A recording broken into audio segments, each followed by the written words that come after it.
My mission, you might say, is to tell people what I know about anti-gravity electromagnetic propulsion systems. I was in the Air Force for 21 years, and that's where I run into electromagnetic propulsion systems. You think that's something new? The Germans had electromagnetic propulsion systems during World War II. They knew they existed in 1932 because they had some. And they had the people that had built, and they learned from them how to build electromagnetic propulsion systems. They recovered two ships in Brazil with crews aboard, took them to Germany, and their science started working on them right away. This is no secret. You can go to the Library of Congress and look this up. You can buy books that will tell you that what I'm telling you now. And if you are interested in that, make the time. You can go research. And I'll mention some books later and some people that maybe you've already discovered in your own research. There's a lot of other things happening with your government that they don't tell you, that they're going to have to reveal to you pretty soon, because they've lost control over the nations that they did control through petroleum.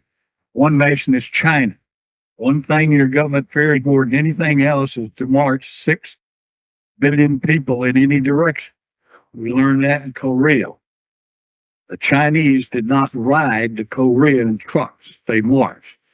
Just like in World War II, they moved their factories and machinery and everything to the mountains to get away from the Japanese, put them all back together and successfully sustained themselves throughout the war. One thing China can do now that it never could do before, that's feed itself. Give whoever you want to credit, but communism brought something to China that no other regime ever did. And that was they were able to feed their own people. And they can feed their people now. So what force do we have there against China? None.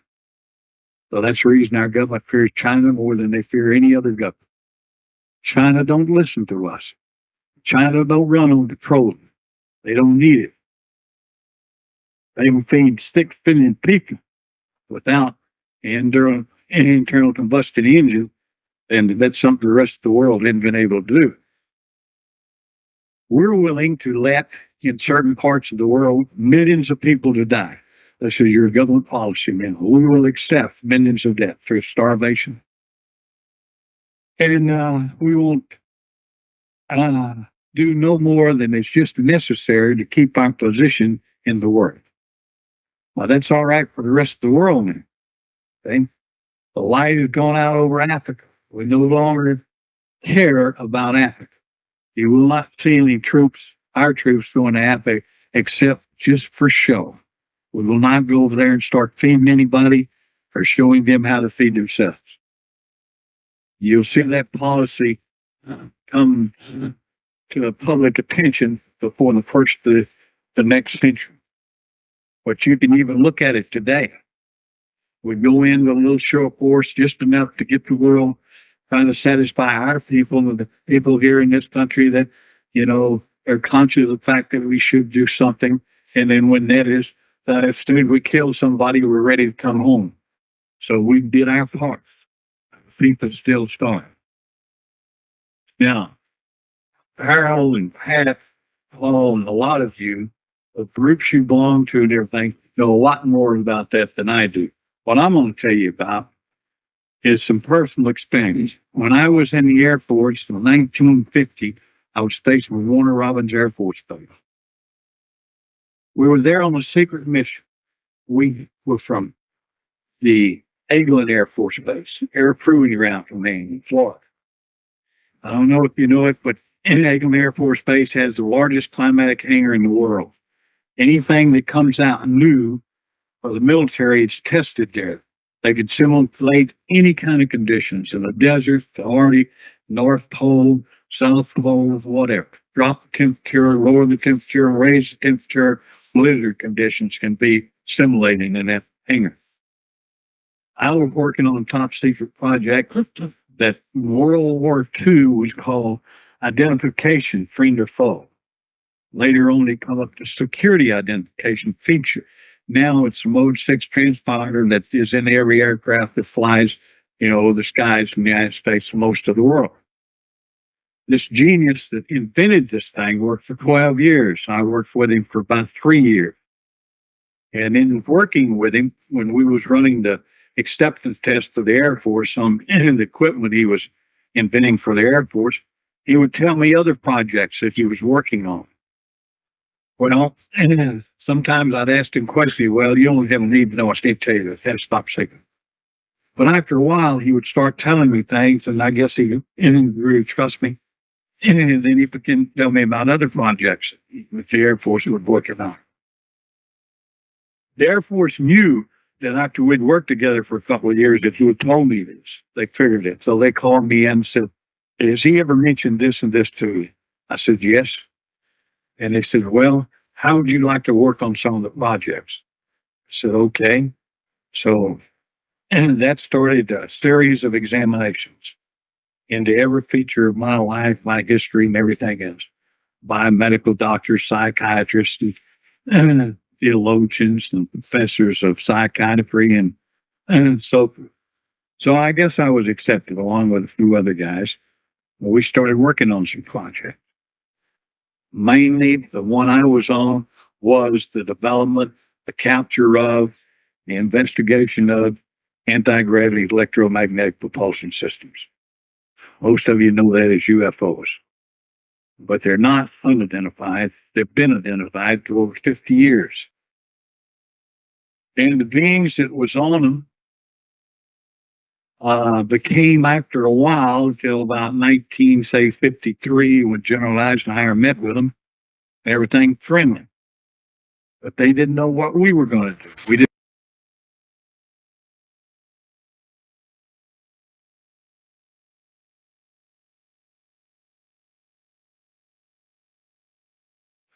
Just ask yourself that. Why are they here? That would be the most important thing that you govern for. That's what they trying to find out. This is an advanced civilization forum that come from different places. Maybe you've seen the little grays or pictures of little grays on things. Those people are life carriers.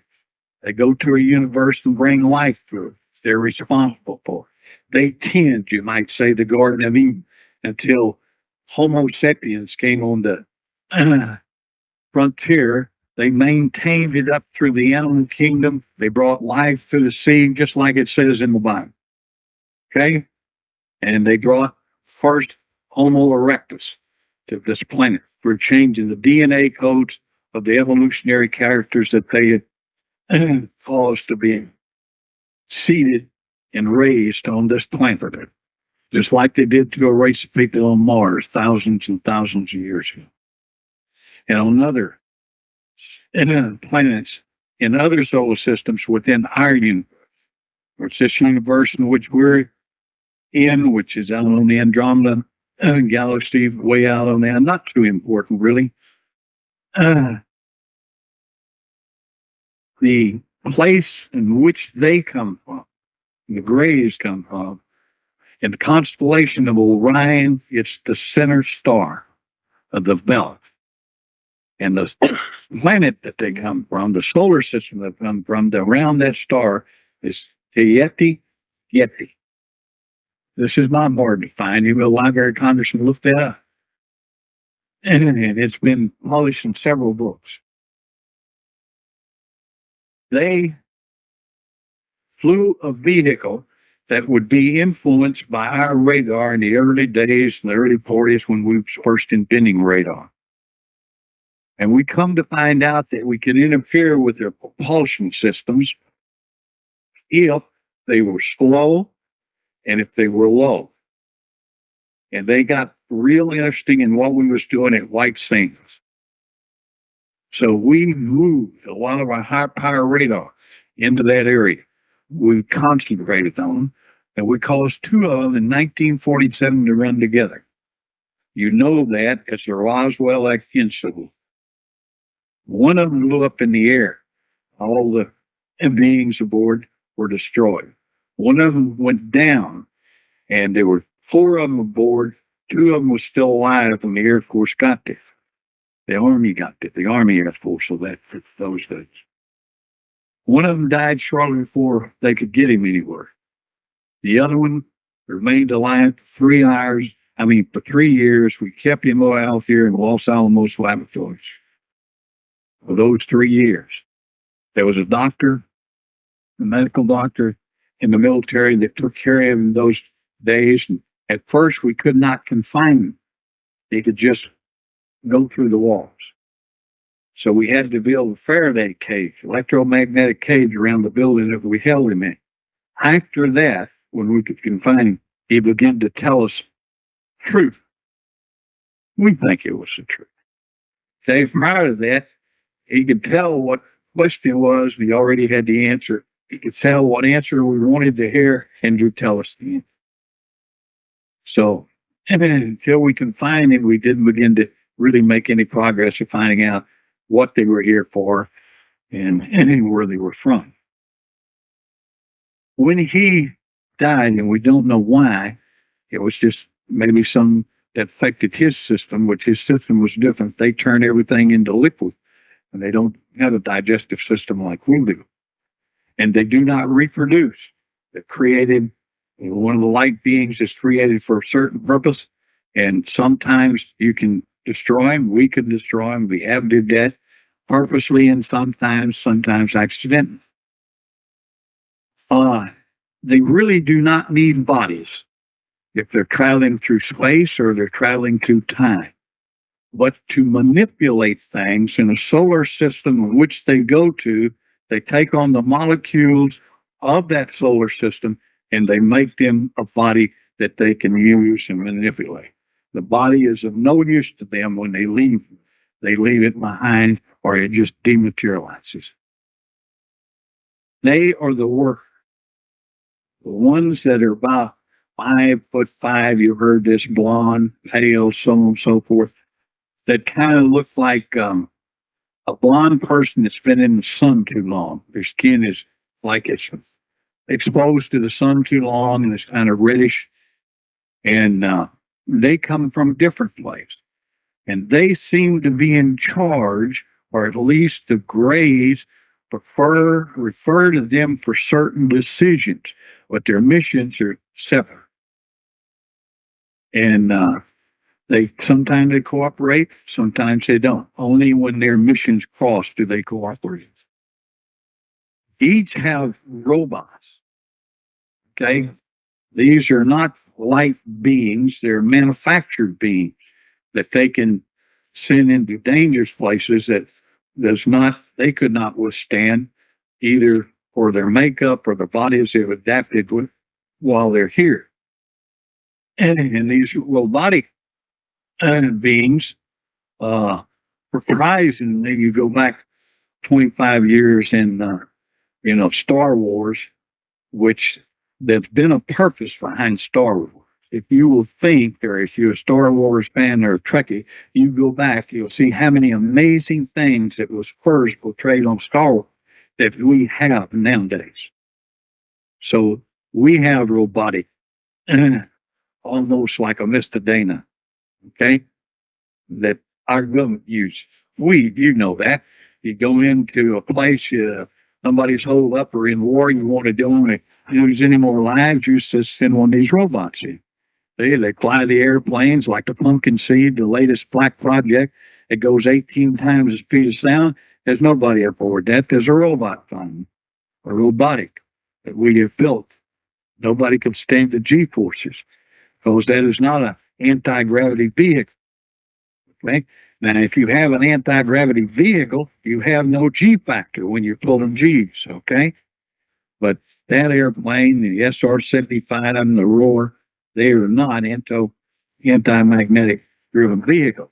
The Black Manta is. It's a triangular shaped vehicle, and it has electromagnetic anti-gravity engines.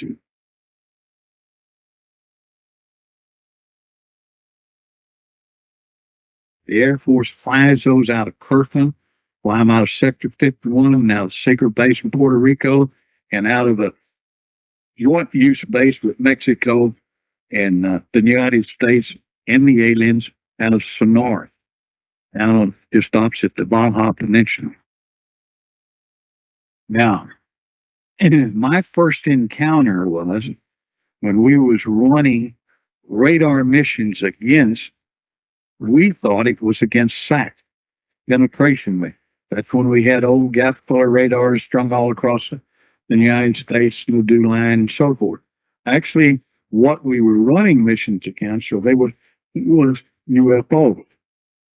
This was 1950, 51, 53. We was at Warner Robins Air Force, temporary duty. It was moving the most powerful radar that the government had at that time down here. Two sets, a search and a hype finder. And one day, there was 5 of us on the tower, and I had 7 men. 5 of us was on the tower working, and somebody said, "Look, flying saucers." So we turned around. There's these 3 shining objects sitting out there about a mile, flat on bottom, round on top, luminous, shining. That was in the Project Blue Book. Okay, the astrophysicist in charge of investigating that and debunking all these sightings was H.J. Heineken, which later became a friend of mine. He was a technical advisor on Close Encounters, the third guy, paid by the government. The government has paid every one of the Spielberg movies that he has made. They have guaranteed if you lose any money on this, we will pay your losses. So far, he hasn't lost any money. So we haven't put any money out in Federal Reserve. There's a new one coming out pretty soon, 3 or 4 months, the Roswell Incident. Now, it's supposed to be the closest to the truth of what happened down there in 1947 than any they've seen shown before. They made him the same guarantee. Heineke won't be directing that one with a scientific director because he's dead. But I advise you, if you're interested in it, go see that movie. There's a couple of personal friends of mine that are going to be portrayed in that movie, and I've talked to them. I said, I want to see if you're a nut, if you're going to be, are you a delusion, or you're discredited, Air Force pilot, or what? I want to see how they portray you. They are too. They're interested, but they have interviewed, so we'll see how much they really put in the movie. And when we saw these 3 things, if you're familiar with Warner Robins, there was then about 9,000 GIs and probably about 20,000 civilians that worked on that base. So we were looking at them. We said, well, what's Heineke going to say about this? They said, well, it's one gas or it's mass hypnosis, all our suggestions, so on and so forth. That's his standard answer. So, okay, none of that paints on the radar. So let's go down, turn on the radar, and see if this is going to paint. So we go down, turn on the radar, and we end up building with French doors all the way along one side. So we could open all the doors and see these 3 ships sitting out there. And we was painting them on the radar. So, okay, turn on the cameras, take the radar pictures, go outside and take the pictures like we're supposed to do. So we did that. They started moving. And that time, the radar rotated 4 times per minute. And when they started moving, they moved out horizontally for a long and doing stuff. And they was off the scope within 4 revolutions. That time, we deemed that to be about 3,300 miles per hour. We had nothing in the Air Force inventory that would go that fast at that time. We had nothing in the inventory that would set still and hover like that either. So then we say, all right, we're going to report this. And we decided, well, we're not going to report this. If you're going to be suing with psychiatrists, why are you going out of the Air Force? And then they keep badgering you, until you say you didn't see nothing. So forth. That was the usual procedure. Or you was threatened if you kept saying you saw something. So we said, all these civilians, all these military, somebody else have seen it. So we're going to see what comes out. Right. So the next day, there was hundreds of people that seen these things sitting there and seen them move off. So they call for Heineke, and it comes out, Project Blue Book, in the local paper about 3 months later. Yeah, it was swamp gas, all those suggestions, mass hypnosis. Yeah, we're sitting there, none of that paint's on radar. So then I got in seeing what else the Air Force knew in other reports. Well, I was a Conrad courier that carried the war codes that are sent out by the president. If you ever watch the president, there's a warrant officer by his side all the time. He has the launch codes to all the nuclear vehicles. And it's passed down through the Air Force. Two men are always in control of those codes in your arm, and you're sworn to shoot the other one if he's going to compromise code. So I had a top cryptographic top secret clearance. So I go in the center and I watch all these messages come in of all incidents where these UFOs were sighted. And I got to learn, hey, there's a lot of this going on. And then other people that had the same type of clearance, I began to discuss, risk with them. And about that time when I'd learned this is when the Air Force decided he knows more than he should know. So we either take care of him or we bring him in on the project. That's when they offered me the opportunity to go to work on secret projects, of course, integrated electromagnetic field. So for years, my job was, like Heineke was a civilian, mine was as a military investigator, to debunk anybody that had any kind of incident or sighting or so on and so forth. My job was to go see them, convince them this did not happen, so on and so forth. If I couldn't do that, members of my team couldn't do that, then we turned it over to other people.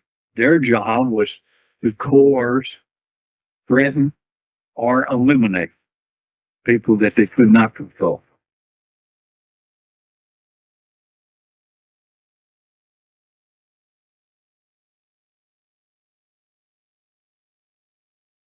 You don't know what to say.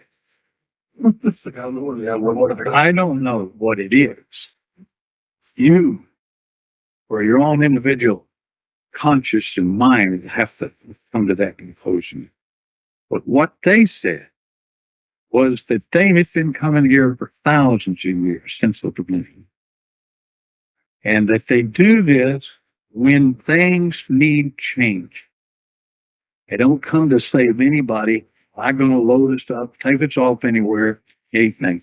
But when we begin to destroy so many other type beings, there are beings here that we don't see, we don't know. Sometimes we catch a glimpse or we catch a feeling. Okay? But we have now, since nuclear weapons have come into being, destroyed some of these beings, just like we destroyed some of the beings that we do see, like the carrier pigeons and the buffalo and other creatures that we've eliminated from disappear. Okay? So when we get so bad, we're destroying these beings, which what makes you unique, this is the most important thing, is you are a rare being because you have free will. Now, that was the greatest gift given to this project. And this is just one of billions and billions and billions of projects, as Carl Sagan would say.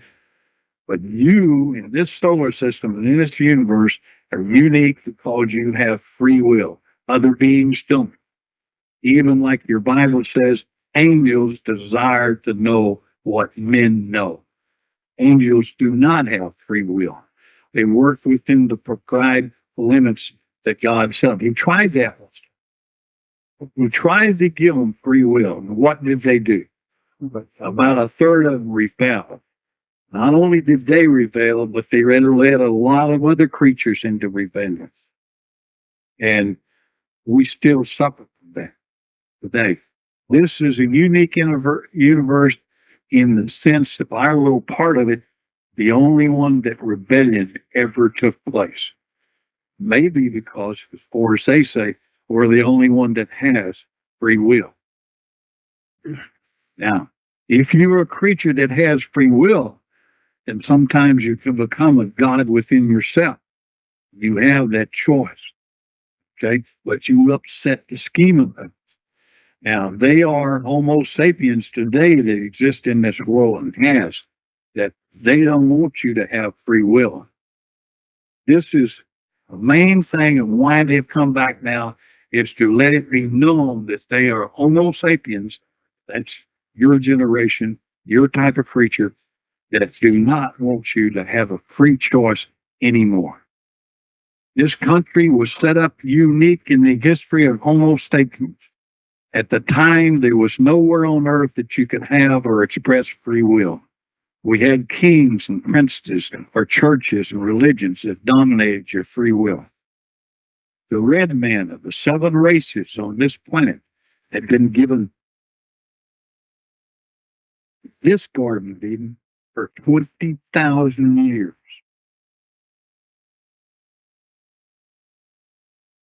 And they took care of it. They did not kill everything to get their hands on. They preserved.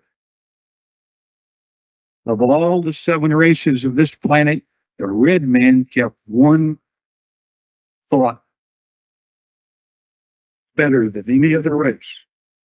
That was one God, God in all in God.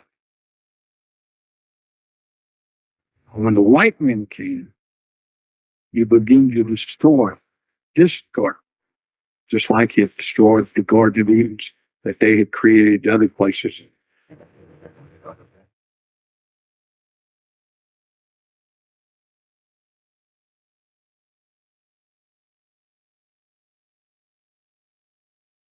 With men upon them. Know what that was? Look, a buffalo. Everything he needed was in the buffalo. And he used to move all over this continent. Now he's leaving, like their other beings leaving, like the porpoises leaving, the elephants leaving. The porpoise no longer can run free in the oceans. We've polluted them, we've killed them, so on and so forth. So they're volunteering to leave. You hear mass suicide. They just don't breathe like they used to. Elephants are leaving. Their habitat are being known. Besides you, of all existing creatures that might say are flesh and blood, you know, the porpoise and the elephant is the next 2 most intelligent beings on our list. They're leading. What about us? It took 500,000 years, so they say, for Homo erectus to evolve, reach his highest state. And the DNA codes was adjusted. It took him 500 years to disappear. When I give this lecture at the college, I used to say, but I think so 1 or 2 down the hall. It took 500,000 years for Homo sapiens to develop the word we're at today. It will not take 500,000 years for Homo sapiens to disappear. I am shocked. And they can to change the DNA codes again to bring a new creature. Before this year ends, you will have some great theologian, some great scientist, or some great physicist tell you that there is another race of being here today. About 16 to 18 years old, they've been coming about 20% of the children that are born in the world today, Homo, you can write this down, Homo blank, or you can say it's Homo sapiens. Now that's 2 different qualities. The difference between Homo sapiens and Homo sapiens is that the rapiens, you might say, are more the sons of God than Homo sapiens.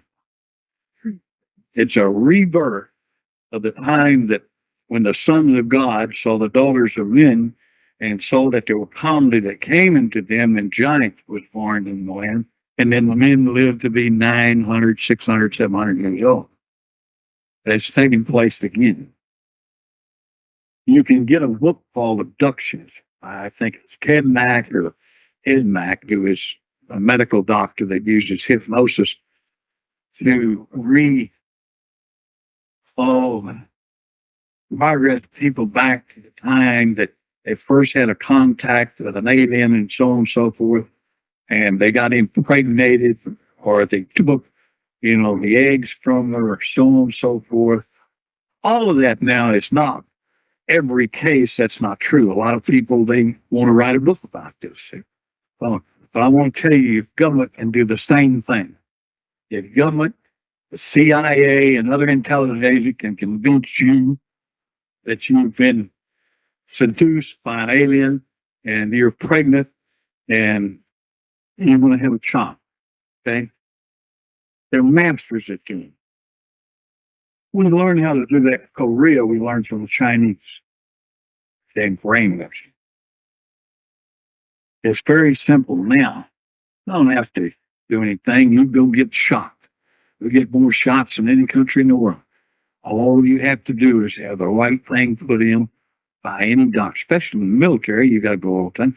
Thought we're going to get a tetanus shot. Well, maybe it's not a tetanus shot. Then maybe you go to your civilian doctor. Well, I'm depressed. I need a shot. Well, maybe you get what you think you're getting, and maybe you don't. In the future, you probably won't get what you think you're getting. Okay? Now, if you read that book, write that down, because it's going to explain a lot of this for you. It's abductions. Okay, by either Ed Mack or Ted Mack, an MD. I forget how many, 500 or some cases he's investigated and regressed these women that had, an encounter with an alien. And in all cases, he has found that the women, after a while, maybe not at first, but after a while, they volunteered to do this. Some of them, most of them, come to love the creature that they brought into the world. Maybe they brought it here, maybe it didn't. All they needed was the embryo to experiment on. They took it sometimes after 3 days. Okay? Sometimes later. Now, why? Why would these people want to?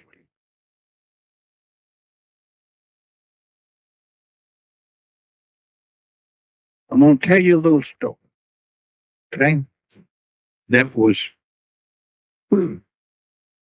all given to us in one of their conferences, okay? And it's been passed down ever since. There were some white beings that came down to study this earth and the beings that existed. And they found one type of being that stayed in one place all its life.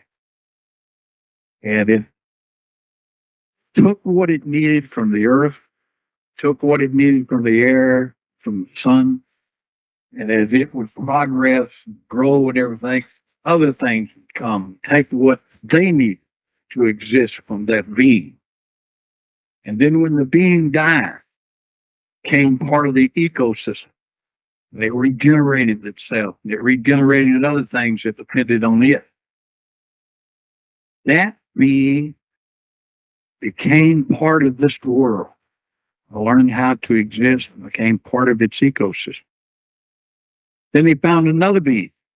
Now, this being could move, moved all over the world it found itself in, and it learned how to survive. But even when it died, it became food or something else for other beings. Just like when it lived, it used other beings for its subsistence and for its shelter or for its substance to exist. There was another type being. This type moved, but it killed everything. It took it and it killed it not to exist. It never became part of the ecosystem, but it just destroyed for the sake of destroying. And it eliminated some of the other beings totally from the face of the earth. So when the light beings went back and they reported to the life givers, they said something should be done. He said this third type being, he hadn't learned how to exist in his environment. He has not become part of the ecosystem, and he destroys everything he get his hands on. Fact of is, he may be an alien to that world.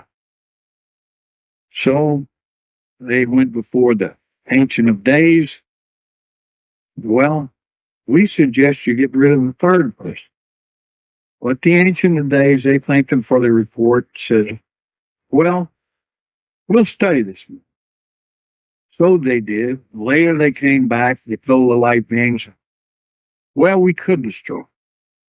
But we've decided that we will take on some of their characterization. We will pass on to them some of our characterization. We'll create a new being. We'll raise this being to a higher level. Now, what are we going to take from? What would be a new experience for us? We will take some of his emotion, because light beings do not know, the grays do not, neither do the near. They do not know hate, jealousy, fear.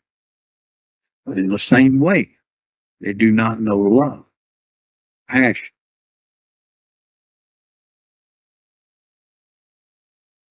So that's why and what they tell us that they're here for. To bring a new race of being to this planet. Look, that's not new. You think that's new? That's not new. In the Hopi religion, in the year of 2873, the pale blonde one came in for shaman, priest of the Hopi tribe. These same things. And if you read a book on the Hopi religion, you'll find that there. If you read the Ranthafa, you will find it there. If you read the ancient Indo upsplit, you will find it there. So it is not a new concept. It's not nothing new. Now I want you to ask what I've told you so far. Is it going to make any difference in your life or more? Now, Harold, Paul, Pat, they could tell you things about your government. You better wake up, better change, get interested in changing your life. Yeah.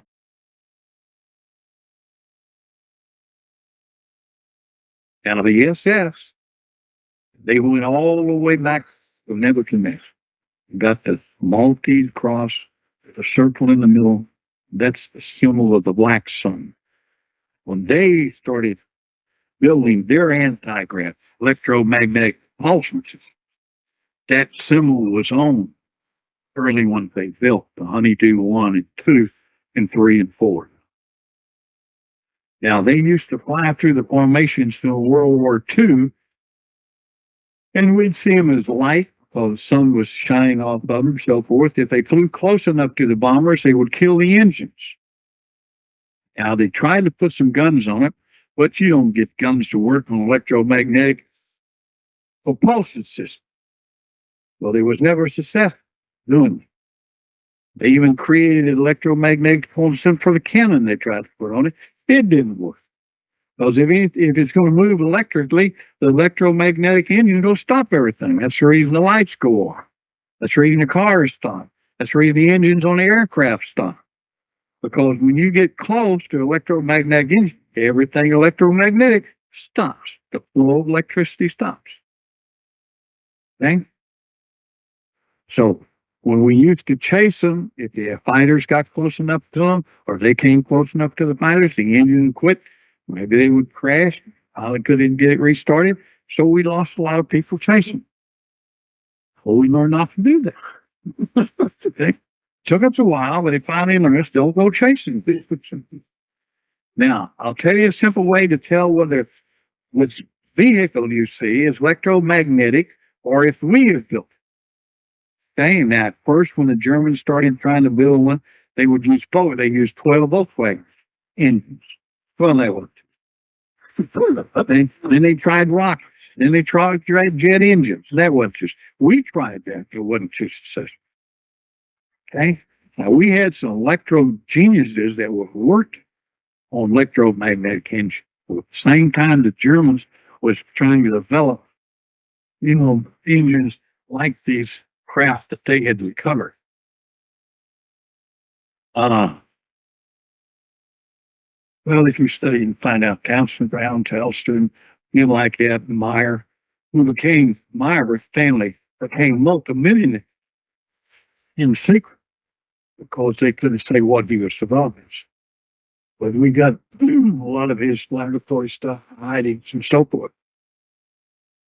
So we were working on that. The Russians was working on that. Germans, they was a little ahead of us on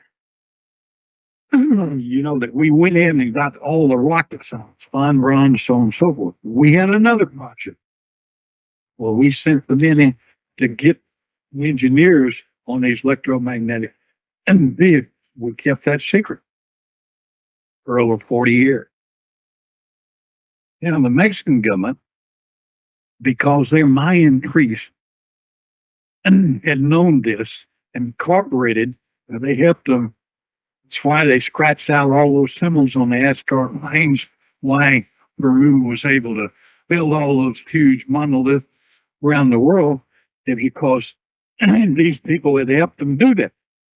And they gave them the grid system and so forth, the electromagnetic systems of the earth, and they had showed them where the null points were, so on and so forth.